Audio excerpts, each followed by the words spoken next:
მე ვარ ნატო 41 წლის, ავტობუსის მძღოლად მუშაობ 4 წელია. ამ პროფესიის არჩევა გადამაწყვეტინა საჭის მართვის სიყვარულმა. სრულიად შემთხვევით გავიგე IBRD-ის პროგრამის შესახებ. ეს ორგანიზაცია ქალებს ეხმარება ისეთი პროფესიების შესწავლაში, რომლებიც ჩვენ საზოგადოებაში არსებულ სტერეოტიპებს ამსხვავებენ და აძლიერებენ ქალებს.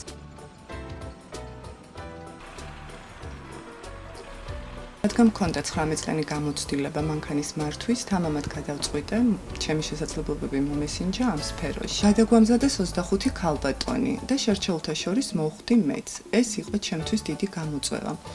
რამაც დამერწმუნა იმაში, რომ თუ კი რაიმე მიზანს დაისახავ, ყველაფერი გამოგივა, მთავარია მონდომება და სურვილი. ვერასოდეს წარმოვიდგენდი თუ კი ოდესმე ავტობუსის მძღოლი გავხდებოდი. ეს ისე სპონტანურად მოხდა. შესაბამისი კატეგორია რომ ავიღე, მაშინ გავაცნობიერე თუ რამხელა პასუხისმგებლობას ვიღებდი საკუთარ თავზე. ცოტა ორჭოფობა დავიწყე, მაგრამ მალევე შემოძახე თავს, რომ ნატო შენ ეს შეგიძლია და განვაგრძე მიზნისკენ სვლა.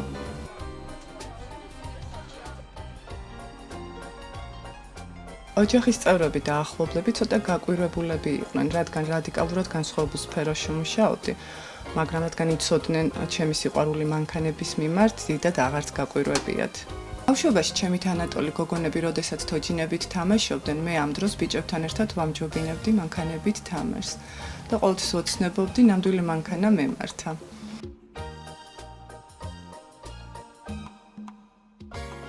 საკუთარი გამოცდილებიდან ქალბატონებს ურჩევდი, რომ არ თქვან ვარი თავიანთ სურვილებსა და ოცნებებზე, მხოლოდ იმიტომ, რომ ესა თუ ის პროფესია ზოგიერთი ადამიანის მოსაზრებით შეუსაბამოა, არასტანდარტულია ქალისთვის. მთავარია შენ გრძნობდე თავს რეალიზებულად და განიჭებდე სიამოვნებას ის, რასაც აკეთებ. ჩემი დილა იწყება დილის 7-ის ნახევარზე. პროფესიის მიუხედავად ყოველთვის ვცდილობ ვიყო ფორმაში.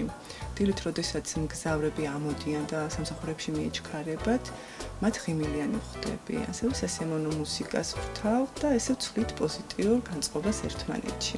დღის განმავლობაში საჭესთან ყოფნა მიწევს 12 საათი, რაც არ არის მარტივი, მაგრამ მომწონს ის, რასაც ვაკეთებ და საკმაოდ კარგად ვართმევ თავს.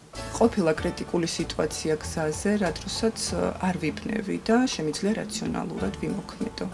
მგზავრების უსაფრთხოება არის ჩემთვის ნომერ პირველი პრიორიტეტი და ყველაზე დიდი პასუხისმგებლობა თითოეული მათგანის მიმართ.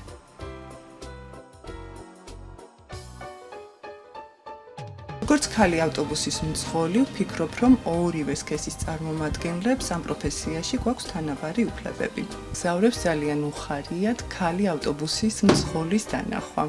ბევრ საქებარ სიტყვებს მეუბნებიან და მშვიდობიან დღეს მისურვებენ, რაც მეტ მოტივაციას მაძლევს. ძალიან ხშირია, როდესაც მადლიერი მგზავრები ტკბილელს მჩუქნიან, სხვადასხვა საჩუქრებს, ყვავილებს, რაც ძალიან სასიამოვნოა. მოვარჩევდი ერთ პატარა ლამაზ გოგონა მგზავრს, რომელიც ავტობუსიდან ჩასვლის მომენტში გადმომცემდა ხოლმე პატარა ფერად ბარათებს თბილი სიტყვებით. ეს ბარათები სხვათა შორის დღემდე მაქვს შენახული.